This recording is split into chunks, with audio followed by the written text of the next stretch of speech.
¡No puede ser! Estoy tomando cordita. Diego, ¡no puede ser!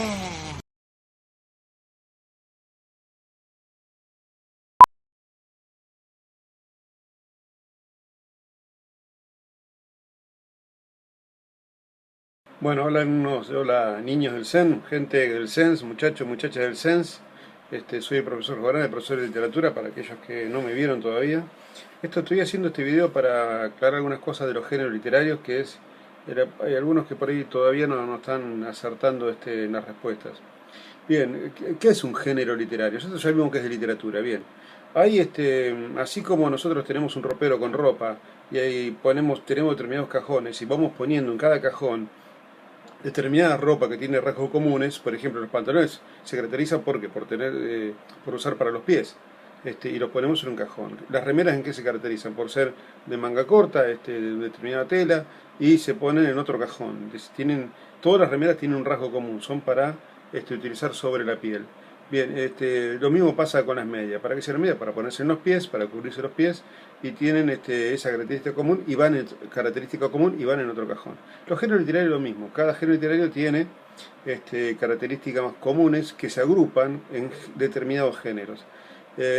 Históricamente, desde la época de Aristóteles, allá del siglo IV a.C., 370, algo antes de Cristo más o menos, no se sabe bien a ciencia cierta cuál es la fecha, pero 4 siglos antes de Cristo, en su obra poética, Aristóteles dividió los géneros literarios y los dividió en género lírico, género narrativo y género dramático. Después se le agregó ensayístico en el siglo XX, pero nosotros vamos a ver estos tres principalmente. El ensayístico lo vamos a dejar para el final.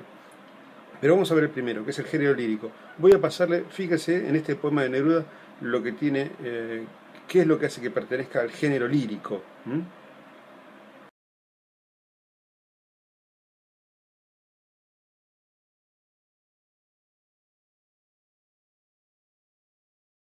Bien, si bien la mayor parte de los poemas, como ven que vimos de Pablo Neruda, están escritos en verso, lo que podemos decir es que el género lírico lo que expresa es emoción, sentimientos, asuntos de interioridad, pero hay un juego imaginativo con el lenguaje, de forma tal que que el lector tiene que quedar a veces pensando acerca de qué se quiso decir. Me gusta como cuando callas porque estás como ausente. Y hay una especie de musicalidad que también es característica del texto lírico. Este, Hay un acento puesto en el juego del lenguaje, en el combinar las palabras de modo tal que a mí como lector me confunden. Yo ya les digo ese famoso tango que dice: tu forma de partir me dio la sensación de un arco de violín clavado en un gorrión. Ese poema a mí me deja una sensación de extrañeza, no entiendo bien qué está diciendo. Sé que hay una emoción vibrando ahí, pero eso es característico de la poesía.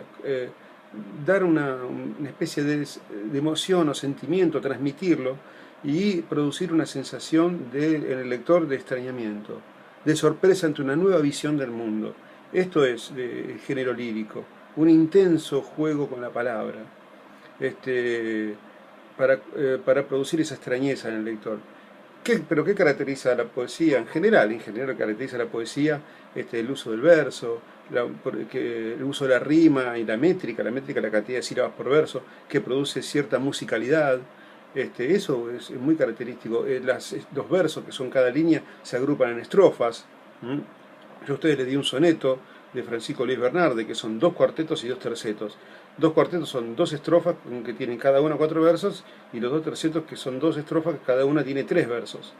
Entonces, eso es para más o menos explicar qué es género lírico. Lírico viene de la palabra lira. Lira era el instrumento con que se acompañaban los músicos en la antigüedad para acompañar sus poemas.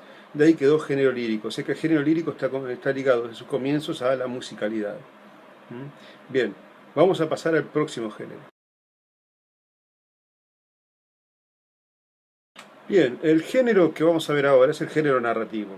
Así como en el otro, en el género poético, en el género lírico, hay un yo poético que manifiesta sus emociones, en el que se utiliza versos, no siempre, pero generalmente se utiliza versos, porque puede haber prosa poética, pero en general se utiliza versos.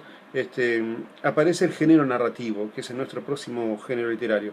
Este género narrativo lo que se caracteriza es por por narrar hechos, por un narrador, en un determinado tiempo y espacio determinado, en un determinado tiempo y espacio, perdón. El narrador es una creación del autor, es decir, para decirlo de alguna manera, es el alter ego del autor, es el otro yo del autor. Es decir, si yo digo, escribo un libro que se llama Confesiones de una vaca, no quiere decir que el que escribió el texto es una vaca, sino que el narrador es una vaca, pero el autor es un ser humano, obviamente, digamos, ¿no?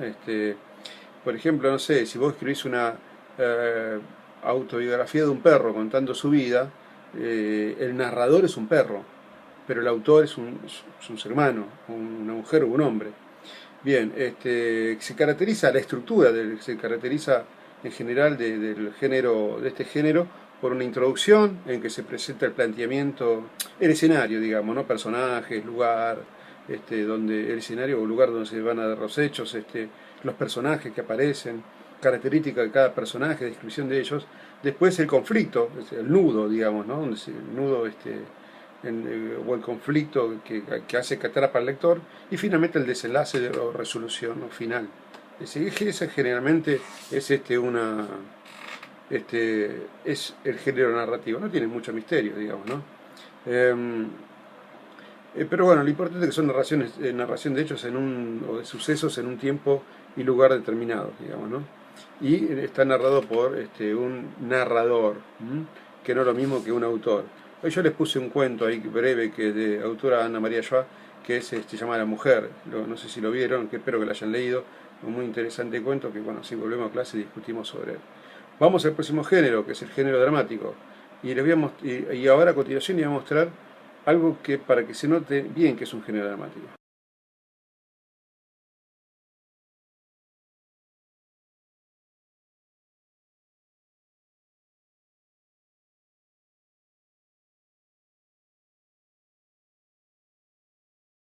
Bueno, el género dramático tiene una característica muy importante que es la presencia fuerte del dramaturgo. Bien, ¿quién es el dramaturgo? Aquel que ha creado la obra dramática. Cuando digo obra dramática no me refiero a una obra que causa angustia en los personajes o en el lector, ¿sí? Dramático viene de la palabra drao, que quiere hacer, que quiere decir hacer. Es decir, ¿qué significa esto? Significa que el género dramático se caracteriza por ser representado ante un público, se caracteriza por la acción, por ser representado en un escenario. Eso es el género dramático. Cuando nosotros hablamos de género dramático o drama en literatura, estamos refiriendo ni más ni menos que a la actividad teatral. Es decir, el género dramático se caracteriza por tener actores representando un parlamento o diálogo con acotaciones escritas por el dramaturgo, que no son ni más ni menos que las indicaciones entre paréntesis de cómo debe ser dicho ese parlamento. Se caracteriza también por tener un público delante, bueno, como ya dije, sobre un escenario. Es decir, esas son las características del hecho teatral y la importancia del dramaturgo, digamos, ¿no? No, ahí yo puse un fragmento de Romeo y Julieta en el texto, donde aparece Romeo con su parlamento y Julieta y la descripción del escenario, de la escenografía, cómo tiene que estar la escenografía en el escenario como para representar esa escena. Entonces, y cada parlamento cómo tiene que ser expresado, digamos, ¿no? Bien, este es el género dramático, o sea, no lo confundan, ¿eh? El género dramático es para ser representado, más que para ser leído, porque el que lo escribe pensando en cómo se va a representar, no en cómo lo vamos a leer, a diferencia del género narrativo que que sí es para ser leído, y el género lírico que también es para ser leído. El género dramático es extraño. Bien, me parece que no es tan difícil esto, pero por las dudas aclaraciones para algunos de los que no hicieron bien la respuesta de los determinados tipos de géneros. Bien, vamos a pasar al ensayístico. Vamos, nomás el género ensayístico.